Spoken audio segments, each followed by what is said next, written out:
शहर के भीड़ भाड़ वाले एरिया में दिन दहाड़े महिला से हुई लूट। रायबरेली जिले की कानून व्यवस्था हुई ध्वस्त। शहर के भीड़ भाड़ वाले एरिया में दिन दहाड़े महिला से हुई लूट। मामला शहर कोतवाली क्षेत्र के अंतर्गत GGIC स्कूल के पास का है, जहां डलमऊ थाना क्षेत्र के अंतर्गत मुराईबाग की रहने वाली एक महिला कमलेश कुमारी इलाज के लिए रायबरेली जिला अस्पताल आई थी। महिला जिला अस्पताल से इलाज कराकर वापस अपने घर जा रही थी, तभी रास्ते में दो अनजान युवक महिला को मिले। दोनों युवकों ने महिला से बात किया और उसके बारे में बताने लगा कि तुम्हारा पति शराब पीता है, तुम्हारे 2 बच्चे हैं। इन सब बातों को सुनकर महिला दोनों लुटेरों के झांसे में आ गई। महिला जब तक कुछ समझ पाती तब तक दोनों युवक महिला की अंगूठी, मंगलसूत्र, कान का छाला सहित 1500 रुपए की नकदी लेकर मौके से फरार हो गए। इसके बाद महिला रोती बिलखती हुई बदहवास होकर इधर उधर भागने लगी। स्थानीय लोगों की सूचना पर मौके पर पहुंची पुलिस ने आरोपी दोनों लुटेरों की तलाश शुरू कर दी है। हालांकि उक्त दोनों आरोपी अभी तक पुलिस की गिरफ्त से दूर हैं। घर में जाके गंगा जल छिड़क के इसको फिर से पहन लेना। तो हमने कहा अच्छा इतना सब कुछ सही सही बता रहा तो रखने में गया हर हमने,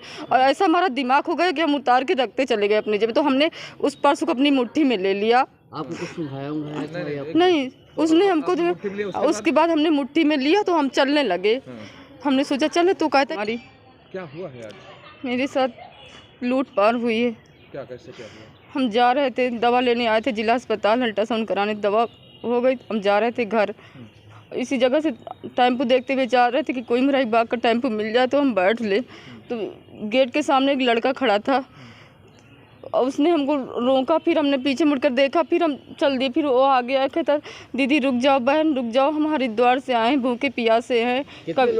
एक तो कहता कि हम डॉक्टर कविता का कैंप लगता है, आँख का ऑपरेशन के लिए आए थे। तो हमने जो पता था मेरा गुम हो गया, तो हमने कहा जो यहाँ रहते हैं उनसे पूछ लो, हमको नहीं पता। तो एक लड़का उधर से गुजरा, उसको भी उसने रोका। तो उसने कहा था कि जो उन्हें डॉक्टर कविता तो नहीं है, कचहरी में हम पढ़ते हैं और कोई है। तो कहता पता लाओ दिखाओ। तो कहता है ऐसे तुम्हारे, उस लड़के से कहता तुम्हारी माता बहुत बीमार रहती, तुम इंजीनियर बनना चाहते हो। तो उसने कहा हाँ ठीक है, हम तो तुमने सही सही बता दिया। तो हम चल दिए। तो कहता दीदी रुक जाओ, तो सही बता रहा, बिल्कुल सही बता रहा मेरी मम्मी के बारे में। मेरी मम्मी बहुत बीमार है, मरने वाली है।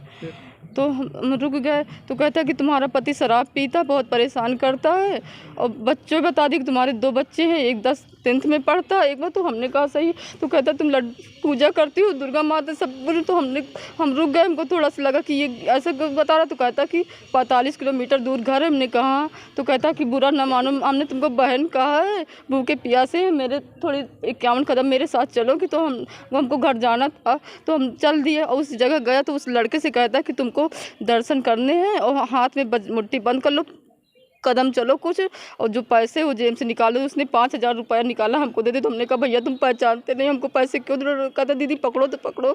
और वो आया, हमने उसको 5000 उसको वापस कर दिए।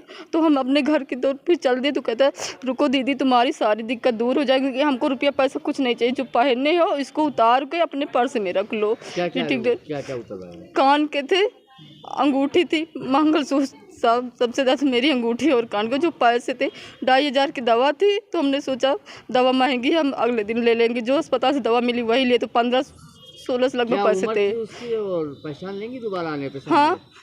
क्या उम्र है, क्या पहने? एक जो लड़का था तो वो तो सांवला था, लगभग 14-15 साल की उम्र थी, मासूम से एकदम दिखता था। और वो बड़ा वाला 25 साल गोरा था, दाढ़ी रखा थी, गाल में मसा था।